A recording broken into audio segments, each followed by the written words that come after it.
Quero cumprimentar os candidatos ao Conselho Nacional do Ministério Público e quero me somar às manifestações de todos os colegas senadores no sentido de que a Constituição realmente deva ser o guia das nossas atuações como agentes públicos. Mas é claro que existe na Constituição e é claro que existe na lei margens para interpretação. Não fosse isso, não haveria necessidade da existência de juízes, numa magistratura, nem no Ministério Público.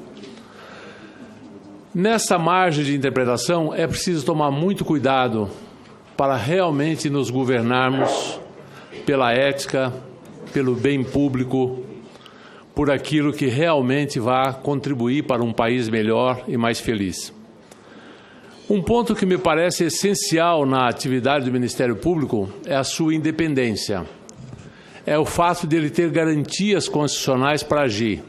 Quando eu olho para a linha de frente do Ministério Público, eu tenho que bater palma pela coragem de procuradores que enfrentaram as maiores fortunas desse país, que enfrentaram poderes incríveis de ordem política, de ordem econômica, e que devolveram à nação bilhões de reais, e que devolveram à nação a esperança de acreditar que esse conluio entre empresários corruptos e políticos igualmente corruptos pudesse acabar um dia e nós pudéssemos ter realmente um país digno.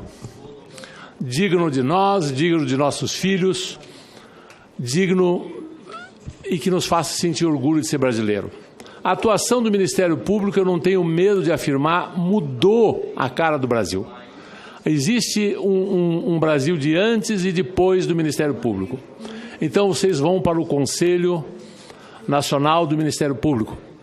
Os senhores certamente receberão pressão para que limitem este ou aquele procurador que, no âmbito da sua função, possa ter, eventualmente, se excedido, ter quebrado uma regra, ter se entusiasmado demais, eu diria, ter violentado alguma coisa na Constituição. E acho que devem puni-lo. Mas, lembre-se, o Ministério Público amordaçado é como um policial com medo de ser processado se bater continência, que tem medo de sacar uma arma contra um bandido porque tem alguma lei que o proíbe. A lei de controle de autoridade é preciso ser vista com muita cautela. Caberá a vocês interpretar isso, olhar para isso. Vocês terão que decidir entre o bem e o mal o tempo todo.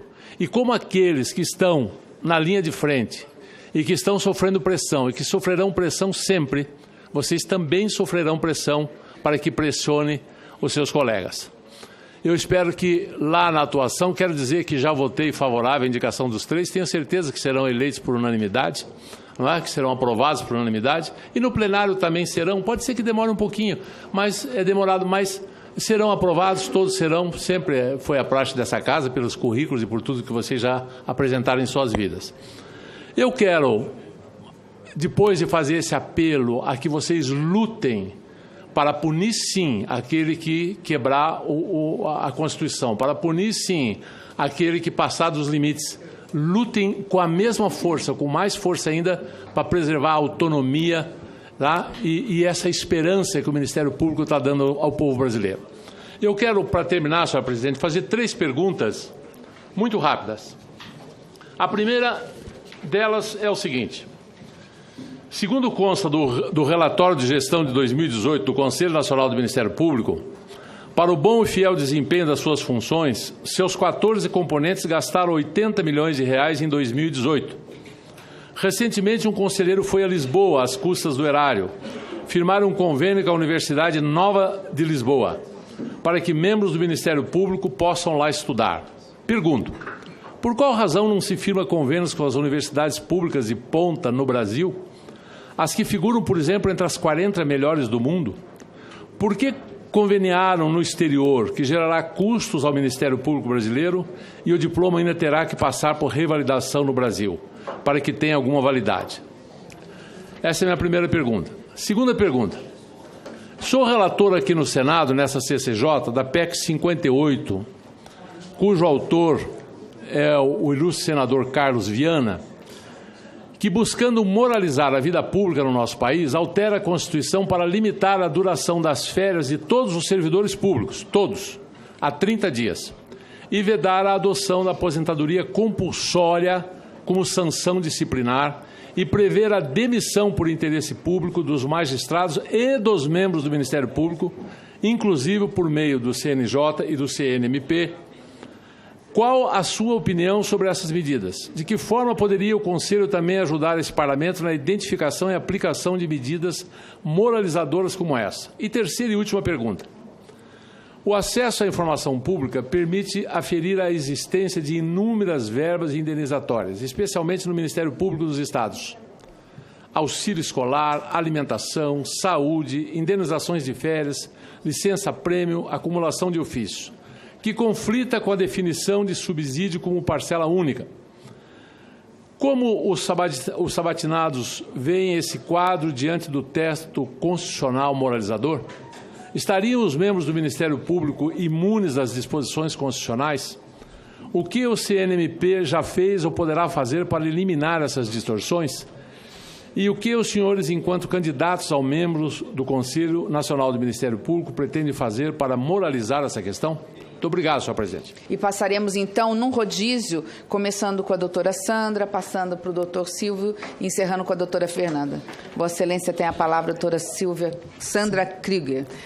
Senador, antes de mais nada, eu queria apenas cumprimentar o conselheiro do CNMP, Bandeira de Melo, Luiz Fernando, que dividimos lá o conselho, já foi reconduzido. Obrigada pela presença. Senador, nas suas colocações, há um prestigiamento, especialmente a questão constitucional, como não poderia deixar de ser, como parlamentar do Senado da República que é, e todo o seu questionamento parte, portanto, da questão constitucional de julgamento e aí venho para a primeira pergunta, do membro do Ministério Público, à luz de sua atuação e, ao mesmo tempo, do exercício arbitrário, digamos assim, de algum ato seu.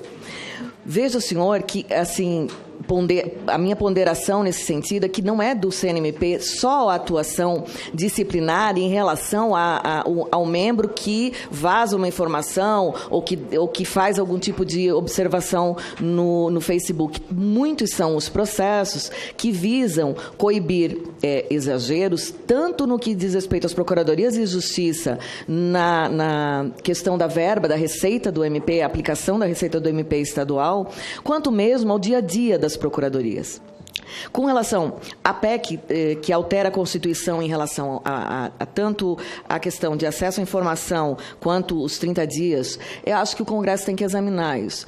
Estamos em novos tempos, numa outra concepção do que significam as carreiras jurídicas do país, né? E há que se ter um equilíbrio do que é. Eu não entendo o juiz, nem o promotor, como um servidor público, porque ele tem uma missão constitucional que não é apenas de servir ao Estado, mas de servir também à sociedade. Mas o tratamento constitucional pode e merece ser revisado ante especialmente as condições de orçamento que nós nos encontramos hoje no Estado brasileiro.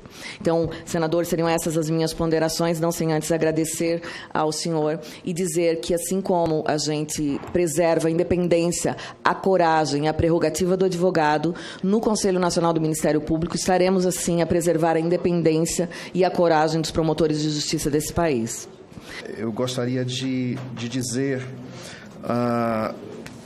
que, em primeiro lugar, o Ministério Público, como o Parlamento, como a OAB, eles consolidam-se e eles podem atuar livremente, exatamente no âmbito de um Estado democrático de direito. Ou seja, o fortalecimento dessas instituições fortalece a democracia.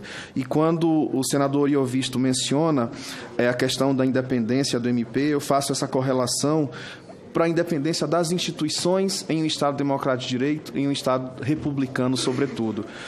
E agradeço suas palavras por essa razão. Com relação ao questionamento do senador Ângelo Coronel,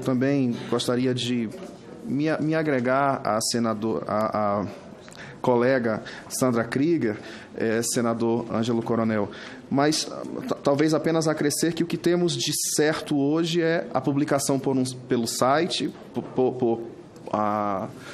por veículos de imprensa, e que deve ser garantido, porque a liberdade de imprensa no Estado Democrático de Direito também deve ser garantida, e nada melhor do que a luz do dia.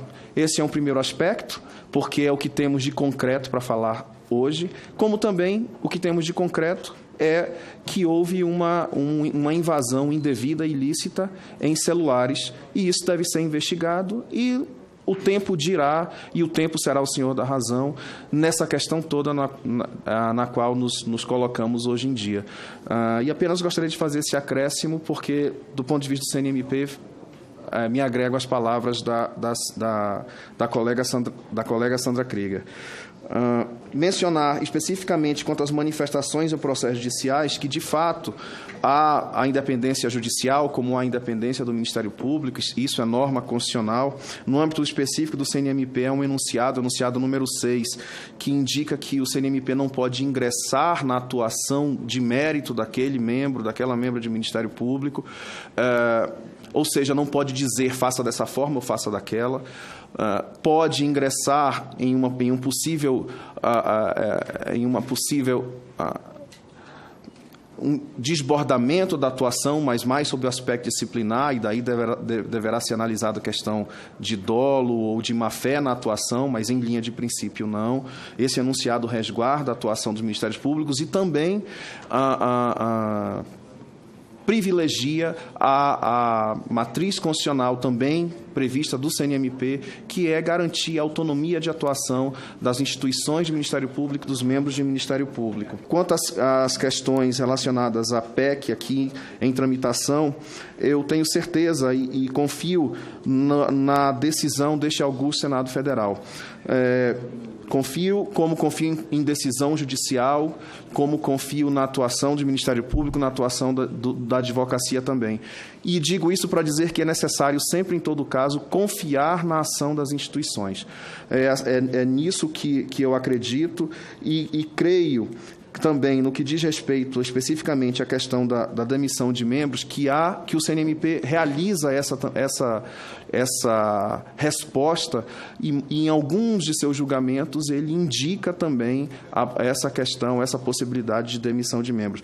E tenho certeza que este Senado Federal, que este Parlamento brasileiro irá construir uma legislação, irá ouvir os Ministérios Públicos, as magistraturas de um modo geral, escutar os seus anseios, as suas agruras, para chegar a uma legislação que possa ser equilibrada e que possa contemplar, sobretudo, o sentido de carreiras de Estado que nós também possuímos e que nós não podemos olvidar. Então, era isso, senhora presidente. Muito obrigado.